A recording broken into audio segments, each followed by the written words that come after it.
आज से इस वीडियो में कक्षा 10 के भौतिक विज्ञान के पहले पाठ के आंकिक प्रश्न हल करवाए जाएंगे। तो इससे पिछले वीडियो में कक्षा 10 का जो पहला पाठ है भौतिक विज्ञान का प्रकाश का परावर्तन, उसके थ्योरी के सभी पार्ट्स हो चुके हैं।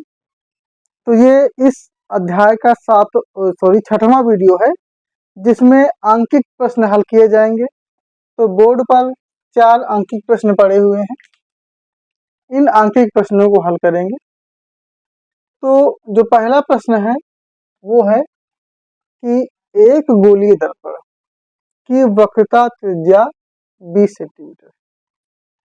ये जानते हैं कि गोलीय दर्पण 2 प्रकार के होते हैं, उत्तल दर्पण और अवतल दर्पण। अब यहाँ पे किसी दर्पण का नाम नहीं दिया गया, तो इसको तो चाहे हम अवतल मान लें, चाहे उत्तल मान लें, चाहे दोनों मान लेते हैं। तो हम चाहे मान ली दोनों को लेकर चल लेते हैं। जैसे हम मान लेते हैं कि अवतल दर्पण और उत्तल दर्पण दोनों के लिए क्या होगा, क्योंकि यहाँ पे किसी का नाम तो है नहीं, अवतल दर्पण और उत्तल दर्पण, 2 कंडीशंस के लिए। अब दिया है वक्रता त्रिज्या। अगर अवतल दर्पण है तो वक्रता त्रिज्या को प्रदर्शित करते हैं r से, इसका मान करेंगे -20 सेंटीमीटर। वहीं पे अगर उत्तल दर्पण है तो इसका मान +20 सेंटीमीटर करेंगे। तो दोनों को लेकर चलते हैं। फोकस दूरी अज्ञात है, एफ अज्ञात, आर एफ यहाँ भी अज्ञात है, एफ यहाँ भी अज्ञात है। तो फार्मूला है F = R/2, यानी फोकस दूरी बराबर वक्रता त्रिज्या बटा 2। तो R का मान -20 है, तो -20/2, 2 एकम 2, 2 दाम 20। तो F का मान आ गया -10 सेंटीमीटर। ये हो गया आंसर। अगर हम उत्तल दर्पण की बात करें, F = R/2 होता है, बस चिन्ह ही बदलना है। तो 20/2, तो काटने पे आएगा F बराबर 10 सेंटीमीटर। तो पहला प्रश्न लग चुका। पहले प्रश्न में क्या दिया गया था कि गोलीय दर्पण था, नाम नहीं था, इसलिए हमने दोनों तरफ से लगा दिया। कि इसकी वक्रता त्रिज्या पता थी, फोकस दूरी निकालनी थी, तो सूत्र रख के लगा लिया गया। अब दूसरा प्रश्न क्या दिया है, 32 सेंटीमीटर वक्रता त्रिज्या वाले उत्तल दर्पण की फोकस दूरी क्या थी।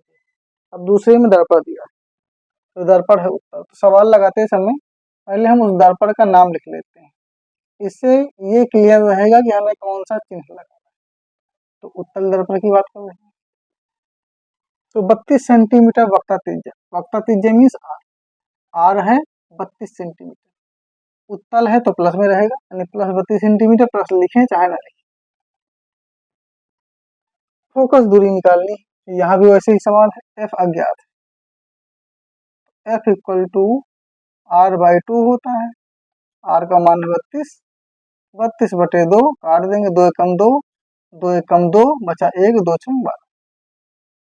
F बराबर आ गया 16 सेंटीमीटर आंसर। दोनों प्रश्न एक ही सूत्र से लगे हैं। उत्तल दर्पण में मान प्लस में आता है, अवतल दर्पण में माइनस में आता है। तो ये 2 प्रश्न हल हो चुके हैं, इनके स्क्रीनशॉट ले लीजिए। उसके बाद फिर तीसरा और चौथा प्रश्न हल करवाते हैं। तो जो तीसरा प्रश्न है वो क्या है कि कोई अवतल दर्पण 10 सेंटीमीटर दूर रखी वस्तु का 3 गुना बड़ा वास्तविक प्रतिबिंब बनाता है, तो प्रतिबिंब की दूरी याद कीजिए। तीसरा प्रश्न है, दर्पण का नाम लिख लेते हैं। दर्पण है अवतल दर्पण। इसमें क्या दिया गया कि 10 सेंटीमीटर दूर रखी वस्तु, मतलब कि दर्पण से वस्तु की दूरी 10 सेंटीमीटर है। तो वस्तु की दूरी को प्रदर्शित करते हैं U से, 10 सेंटीमीटर। तो ये याद रखेंगे कि दर्पण चाहे उत्तल का हो चाहे अवतल का हो, लेकिन वस्तु की दूरी हमेशा ही माइनस होती है। तो U का मान आ गया -10। तो 10 सेंटीमीटर दूर रखी वस्तु का 3 गुना प्रतिबिंब, गुणा मतलब m का मान, आवर्धन है, m बराबर 3। अब प्लस माइनस क्या है वो इस पर डिपेंड करेगा।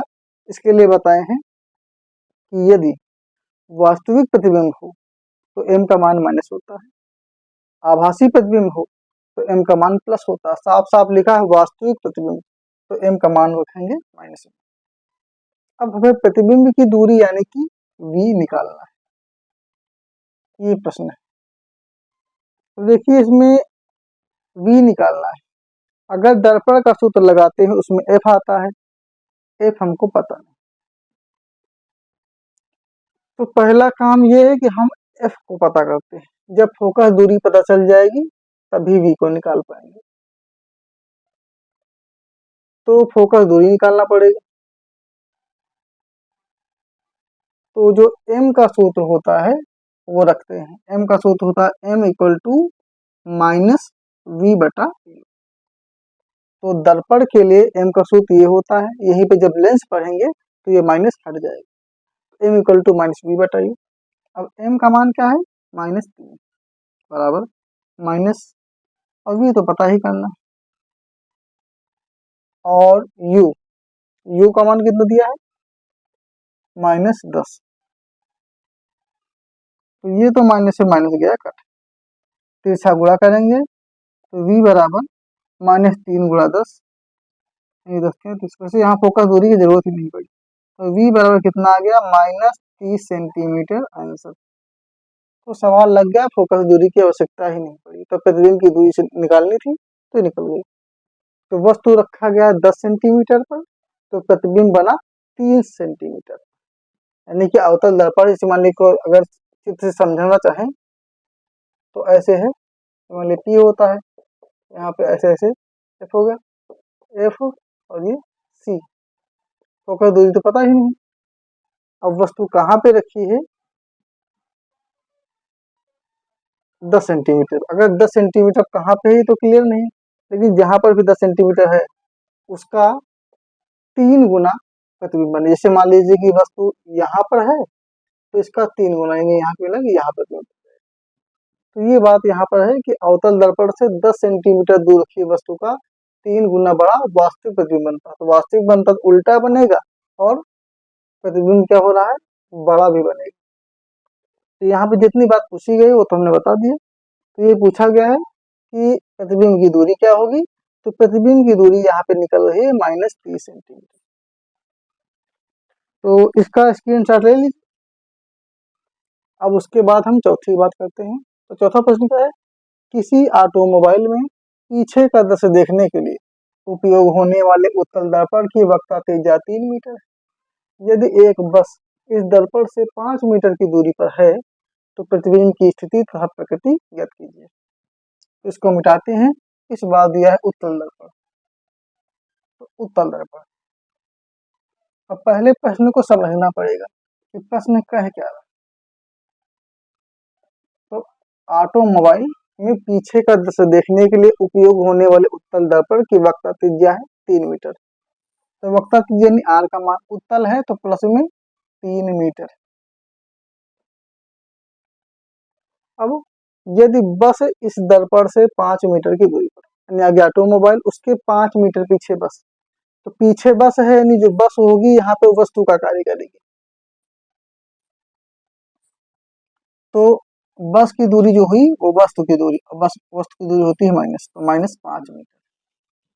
प्रतिबिंब की स्थिति, स्थिति का मतलब हमें v निकालना है, और प्रकृति, प्रकृति में अन्य बातें बताना पड़े जैसे कि वास्तविक, आभासी, उल्टा सीधा, छोटा बड़ा, ये सब जो बातें होती है प्रकृति में आती है। तो सबसे पहले तो हम निकाल लेते हैं फोकस दूरी। तो F इक्वल टू क्या होता है r/2, r का मान दिया है 3/2। अगर इसको काट देंगे तो 1.5 आ जाएगा। तो चाहे हम दशमलव में रख के सवाल लगाएं चाहे ऐसे लगाएं, जैसे भी सेट होगा लगा लिया जाएगा, वो तो बात की बात है। अब आगे बढ़ते हैं, इतना तो हो गया। अब इसके बाद क्या है, हमें निकालना है v का मान। तो f पता चल गया, u तो पहले से ही पता था, अब v निकालना। तो सूत्र होता है 1/f बराबर 1/v प्लस 1/u, और मान पता करना है किसका v का। अगर v बराबर रखें तो क्या बनेगा 1/v बराबर 1/f है, और जो u है उधर पक्षांतर होगा तो हो जाएगा माइनस, ये बन गया। अब मान रख देते हैं, तो 1/v तो निकालना ही है, 1/f, f का मान है 3/2। माइनस, अब u का मान क्या दिया है -5, 1/-5। अब हल करेंगे 1/v बराबर, देखिए यहाँ 3/2/1 है, अब उल्टा करेंगे तो 2 चला जाएगा ऊपर, ये बन जाएगा 2/3, और ये माइनस माइनस में गुणा हो जाएगा प्लस 1/5। अब 5 और 3 का लासा 15 आएगा, तो 1/v बराबर 15। तो यहाँ पर लासा 15 आया, पर यहाँ पर 3 है, तो 3 को 15 बनाने के लिए 5 बार गुणा करेंगे, 3 पचे 15, तो 2 पंचे 10। यहाँ पे क्या है 5 है, अब 5 से 15 लाना है तो 3 बार करेंगे, 5 3 15, तो 1 यहाँ 3। तो हल कितना हुआ 1/v बराबर 10 13 और 13 बटा 15। पर हमें मान चाहिए v का, ना कि 1/v का, तो उल्टा करेंगे, v ऊपर जाएगा 1 नीचे आएगा, तो इधर 15 ऊपर जाएगा 13 नीचे आएगा। अब 13 से 15 को देना है भाग, कहीं देते हैं, यही मान लेते हैं कि 13 से 15 को भाग दे दें, 13 एकम 13 बचा 2 0.0, 13 एकम फिर आया 13 बचा कितना 7 0, 13 पचे 65, फिर आया 5 0, फिर 13 2 26, 13 39, लेकिन 1.5 2 ही अंक बहुत है, इसको काटने पे आ रहा है 1.15 आंसर। तो प्रतिबिंब की दूरी क्या आई 1.15 मीटर आंसर, ये दूरी आ गई। तो वस्तु की दूरी थी 5 मीटर, प्रतिबिंब की दूरी क्या आई 1.15 मीटर, यानी प्रतिबिंब पास में ही। और दूसरी बात क्या है, प्लस में आया है मानवी का, प्लस है, इसका मतलब कि जो प्रतिबिंब बनेगा वो क्या बनेगा, आभासी बनेगा। और वैसे भी जानते हैं उत्तल दर्पण में आभासी ही बनता है, वास्तविक बनता ही नहीं, आभासी बनेगा और दर्पण के पीछे बनेगा। तो अब इसमें और क्या क्या निकालना है, प्रकृति तो बताएंगे, उससे पहले क्या क्या हमें प्रकृति ही बताना है, ठीक है। अगर इसमें जैसे प्रतिबिंब का आकार पूछता तो बता रहा, लेकिन जब आकार पूछा ही नहीं तो सीधा प्रकृति बता देते हैं। तो स्थिति की बात करें तो स्थिति क्या हो गई, प्रतिबिंब की स्थिति है, स्थिति मतलब v, तो स्थिति आ गई 1.15 मीटर। अब प्रकृति की बात कर लें तो मान क्या है, प्लस में है, प्लस में है इसलिए आभासी, तो अगर आभासी है तो 100% सीधा होगा, उल्टा होने का कोई चांस नहीं, आभासी सीधा। और अगली बात कहाँ पे बन रहा है, तो उत्तल दर्पण में जो प्रतिबिंब बना है वो बनता है कहाँ, दर्पण के पीछे बनता है। तो यहाँ पे दर्पण के पीछे ही बनना है, क्योंकि दर्पण इधर है। तो फिर देख लेते हैं कहाँ बन सकता है, एक बार हम चित्र बना के देखते हैं, जैसे कि रेखा चित्र, ये है उत्तल दर्पण, उत्तल दर्पण,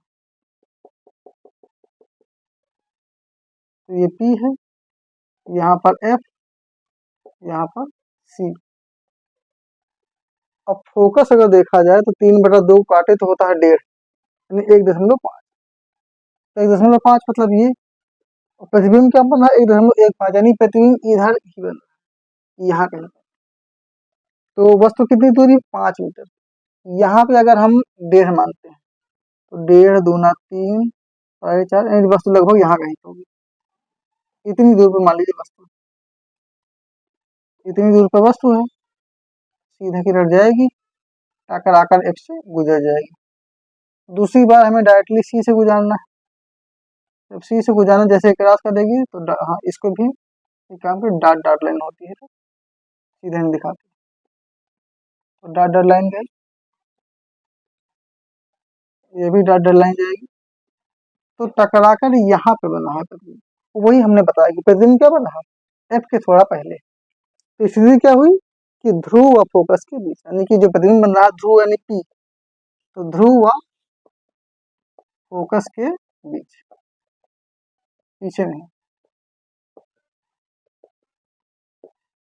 तो इस चित्र वाइज हमने बता दिया है कि पहला सीधा देखा गई, फिर टकराकर परावर्तित होकर फोकस से गुजरी, दूसरी अगर हमने पहले इसी से गुजरा तो जिस रास्ते जाती है उसी रास्ते लौट भी आती है, तो यहाँ पे मिल रही है। तो वस्तु है AB, तो प्रतिबिंब बना ए डैश और बी डैश। तो इसका आंसर क्या है, वो साफ सब क्लियर है कि आंसर जो रहा 1.15 मीटर। तो ये क्वेश्चन पूछा गया था ऑटोमोबाइल में पीछे के दृश्य देखने के लिए उपयोग होने वाले उत्तल दर्पण की वक्रता त्रिज्या 3 मीटर, तो 3 मीटर। तो ये बस इस दर्पण से 5 मीटर की दूरी पर है, यानी इस ऑटोमोबाइल के पीछे बस है, तो बस इस ऑटोमोबाइल के लिए क्या करेगी, वस्तु का काम करेगी। तो प्रतिबिंब की स्थिति कहाँ पर करें बताइए। तो फोकस दूरी थी 1.5 मीटर देखा जाए फोकस दूरी, तो फोकस दूरी 1.5, ये तो रफ कार्य हमने किया, तो फोकस दूरी हो गई 1.5 और प्रतिबिंब की दूरी कितना है 1.15, यानी कि 1.5 से कम आई। तो फोकस यहाँ तक जाएगा तो प्रतिबिंब यहीं पर, तो ये क्लियर हो गया। तो इसका स्क्रीनशॉट ले लीजिए। अब ये 4 प्रश्न हो गए हैं, तो इस वीडियो को समाप्त करेंगे, बाकी के अगले वीडियो में और 4 प्रश्न हल करवाएंगे। तो इन प्रश्नों में जो भी समझ में नहीं आया है उसे कमेंट करके पूछ सकते हैं। तो ये वीडियो यहीं पर समाप्त होता है।